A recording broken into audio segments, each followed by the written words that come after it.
Hello. Hello sir नमस्कार। सत साहेब जी। मैं कैलाश बात कर रहा हूँ सर, उत्तराखंड से। हाँ जी बोलिए। सर मुझे ना, मैं दरअसल में 2019 से गुरु जी का सत्संग सुन रहा हूँ।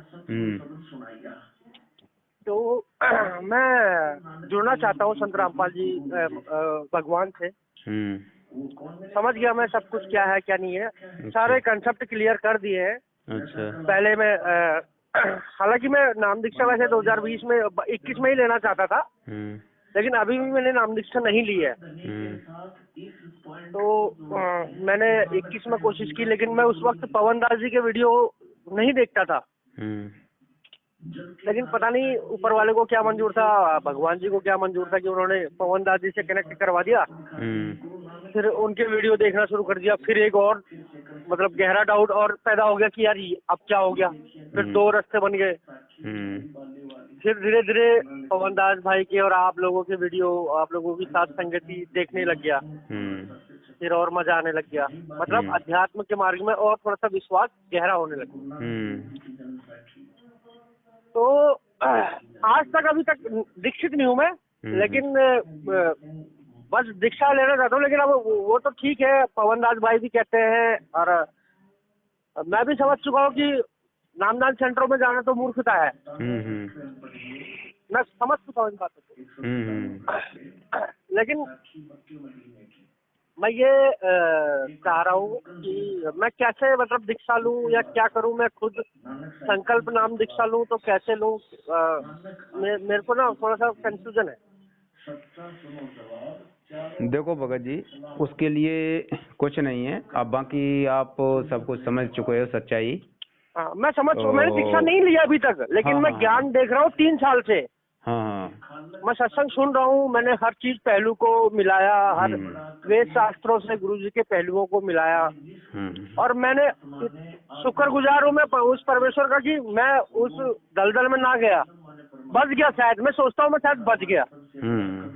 और उसके बाद अचानक पवन दास जी से के वीडियो से रूबरू होना, तो मुझे ऐसा लगता है कि फिर सच्चाई और मतलब छनने के बाद जैसे आटा हो जाता है ना, तो वो छने हुए आटे के समान वाली बात है कि बिल्कुल एकदम सही दिशा में जा रहा हूँ। तो मुझे तो इतना विश्वास है कि साध संगति जो है उसमें बिल्कुल भी 0% भी कोई करप्शन नहीं है। और वो बिल्कुल परमात्मा के विचारों पर, परमात्मा की आदेशों पर, परमात्मा के वचनों पर ही चल रहे हैं। उसमें कोई भी स्वार्थ मुझे कहीं पर भी नहीं दिखा कि यार हम स्वार्थी हैं या हम नामदान सेंटरों की तरह लोगों को अग्रेसिव करते हैं और हम उनसे डोनेशन लेते हैं, दान लेते हैं और फिर जाके हम अपना घर भर रहे हैं। वो वाली बात नहीं है। ठीक है, वो लोग अंधभक्ति में जी रहे हैं, पर ये मेरा सौभाग्य है कि मैं बच गया। अभी तक मैं दीक्षित नहीं हूँ। चलो भगत जी ठीक है, दया है परमात्मा की। तो उसके लिए अब ये करना है आपको, कोई नहीं, परमात्मा से एक अपने घर पे ही दरबार लगाओ और वो क्षमा याचना कर लो परमात्मा से कि परमात्मा आप परमात्मा हो और हमारे गुरुदेव हो। हम आज से ही आपके साथ मतलब जुड़ रहे हैं और आपके जो नियम हैं, नियमों को हम फॉलो करते हुए और आपके सत्संग वगैरह सुनते हुए जब तक आप नहीं आ जाते हो तब तक हम आपकी ये क्रियाएं करते रहेंगे। और घर में अपना ज्योति जलाओ, दरबार लगाओ, गुरुदेव की फोटो रखो उसमें। मैं समझ गया, लेकिन एक छोटी सी मेरी ना और डाउट पैदा हो गया है मेरे मन में। मैं 2-4 दिन से ना, मैं जब मैं कबीर साहिब, मतलब आप जाहिर सी बात है कि परमात्मा है तो कबीर जी हो या रामपाल जी हो, हमारे लिए तो, मेरे लिए तो एक समान हो चुके हैं। ठीक है, तो एक नितिन दास है कोई, आप शायद जानते हो उनको। जी। तो उनकी वीडियो, उनका एक ऑडियो आया एक्चुअली में व्हाट्सएप पे, तो उनको देख रहा हूँ तो वो ऐसे ऐसी बातें कह रहे। तो मैं हालांकि भ्रमित बिल्कुल भी नहीं हूँ, मैं तो ज्ञान आधार कोई मूल उद्देश्य मान रहा हूँ। देखो भगत जी, दुनिया में जाने कितने संत हैं, तो वो अपने अपनी, लेकिन वो उस नितिन दास ने बताया आज एक बात कही ना, तो व्हाट्सएप मैंने उनकी वीडियो देखी कि 12वां पंथ तो रामपाल जी का 2014 में मिट चुका है। तो 13वां पंथ हम आए हैं। अब वो ऐसी बात कर रहा है तो थोड़ा सा मैं, हालांकि मैं तो अंदर से गदगद हूँ, मुझे तो जरा सा भी शक नहीं है, मैं तो समर्पित हूँ परमेश्वर पे।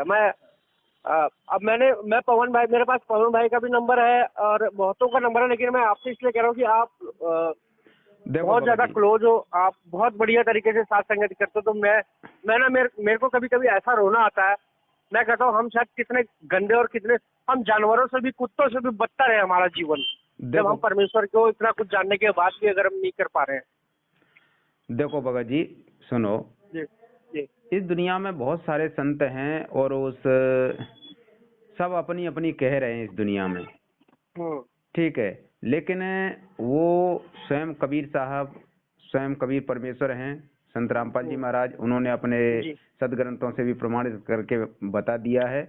और हमें भ्रमित नहीं होना चाहिए बिल्कुल भी, पूरे ज्ञान को समझ जाएगा वो भ्रमित नहीं होगा दुनिया में, चाहे कोई भी कुछ भी कहता रहे, ठीक है। और जब अधूरा ज्ञान होगा, आप पूरा ज्ञान उनका समझ नहीं पाए होगे तो आप भ्रमित हो सकते हो। ना मैं भ्रमित नहीं हुआ हूँ, मेरे को ना थोड़ा सा डाउट वो ये हुआ है ना, देखो सर, अगर हम रास्ते में चल रहे हैं, अगर कोई हमें बता दे कि ये रास्ता वहां जाके वहां मिलता है, और मेरे को कोई बताता कि ये रास्ता इधर से मुड़ के भी वहीं जाता है, और कोई तीसरा भी बताता कि ये रास्ता यहाँ से मुड़ के भी वहीं जाता है, तब आदमी कंफ्यूज हो जाता है ना सर। तो देखो, जब हमने पूरा ज्ञान बड़ा अच्छी तरह से समझ लिया होगा अपने गुरुदेव का, तो कोई भी कुछ भी कहता रहेगा, हमें कोई भ्रमित नहीं कर सकता।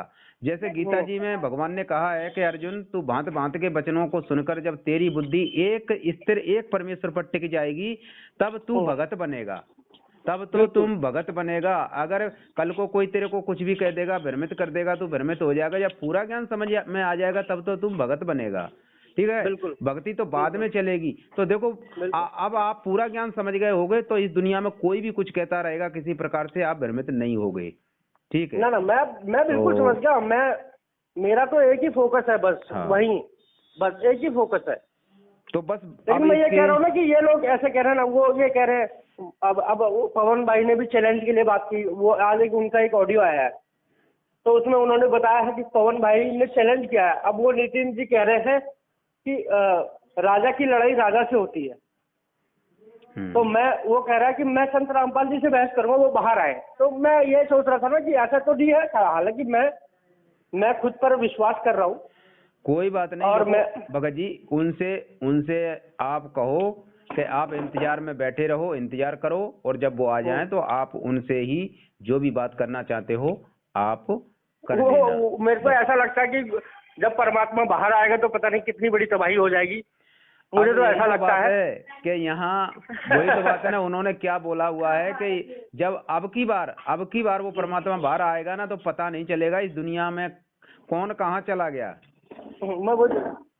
कौन कहाँ चला गया, कौन कहाँ छुप गया, कि चला गया, कि इस दुनिया से बिल्कुल विदा हो गई। वो परमात्मा जब आएगा, वही तो मैं कह रहा हूँ, तो सब दुनिया में अपनी अपनी कहते हैं, इस दुनिया के माए सब अपनी अपनी संत अपनी अपनी कहने के लिए लग रहे हैं, लेकिन उस परमेश्वर का ज्ञान पूरी तरह से नहीं समझ पा रहे हैं। मैं वही तो कह रहा हूँ। उसके लिए ठीक है भगत जी, आप ये करते रहो, परमात्मा से जुड़ जाओ, उनके नियम मर्यादा और ज्ञान सत्संग अपना सुनते रहो, अपना दरबार लगाओ अपना परमात्मा का, ठीक है, और अपना ज्योति जलाओ और अपना उनकी आरती वगैरह करते रहो। इस तरह से आप जुड़े रहो। नहीं, मेरा तो बिल्कुल कंसेप्ट क्लियर हो चुका है। तो बस इस तरह से फाइनल डेस्टिनेशन पे हूँ। ये जो क्रियाएं हैं ना, उनसे जुड़ जाओ, जो उनकी नियम मर्यादा हैं उनको फॉलो करते हुए लग जाओ। मैं बिल्कुल फाइनल डेस्टिनेशन, हाँ, मैं बिल्कुल आखिरी पड़ाव पर हूँ अपने जीवन के, बिल्कुल। और मैं समझ चुका हूँ सब कुछ की क्या है क्या नहीं है। लेकिन मैं अब ये चाहता हूँ कि मैं कैसे अपने पापों की धुलाई करूँ, कैसे शुरू करूँ। मैं अब शुरुआत चाहता हूँ मैं। देखो, आप उनकी नियम मर्यादाएं और वो पे चलना शुरू कर दोगे ना, तो आपके फिर धीरे धीरे पाप जो है ना कटना शुरू हो जाएंगे। मेरे को उनकी नियम मर्यादाएं भी अब हालांकि मैंने सारी वीडियो देख ली, लेकिन नियम मर्यादाओं का मुझे कोई भी उनको नहीं आया। अगर आपके पास हो तो आप मेरे को, मेरा व्हाट्सएप नंबर है, आप मुझे सारी चीजें इस पर शेयर कर सकते हो। आप साथ संगति से जुड़े हो, ग्रुप है आपके पास? हाँ, बिल्कुल साथ संगति से, पवन भाई से भी जुड़ा हूँ। कौन सा ग्रुप है आपके पास? मैं साथ संगत से भी और पवन दास इज लाइव वाले से भी जुड़ा हूँ। वो सात संगति पे, मतलब सात संगति कौन से नंबर का ग्रुप है आपके पास, हम उस ग्रुप में नियम का पर्चा डाल देंगे, ठीक है। हाँ, तो अगर आपके पास नियम का पर्चा हो तो एक बार मेरे इस व्हाट्सएप पे कर दीजिए, क्योंकि मैं शुरू करना चाहता हूँ अपनी भक्ति बस। चलो हम नियम का पर्चा भेज देते हैं। मैं ज्यादा आपके पास। इंतजार नहीं करना चाहता, क्योंकि मैं 3 साल से सुन रहा हूँ, सुनते मैं इस पड़ाव पर आ गया हूँ कि अब मेरे से बर्दाश्त नहीं हो पा रहा। चलो हम आपको नियम का पर्चा आपके व्हाट्सएप पे भेज देते हैं, उसको अच्छी तरह पढ़ के और अपनी इस तरह से भक्ति करना अपना शुरू कर दो, जुड़ जाइए परमात्मा से, ठीक है। बिल्कुल बिल्कुल बिल्कुल सत साई, ठीक है भगत, सत साई, सत। जय बंदी छोड़। बंदी छोड़ सतगुरु रामपाल जी भगवान की जय हो। अगर आपने अभी तक हमारे YouTube चैनल ज्ञान आधार की भक्ति को सब्सक्राइब नहीं किया है तो इस YouTube चैनल को सब्सक्राइब कर ले, ताकि परमात्मा का सत भक्ति मार्ग आप तक पहुंचता रहे।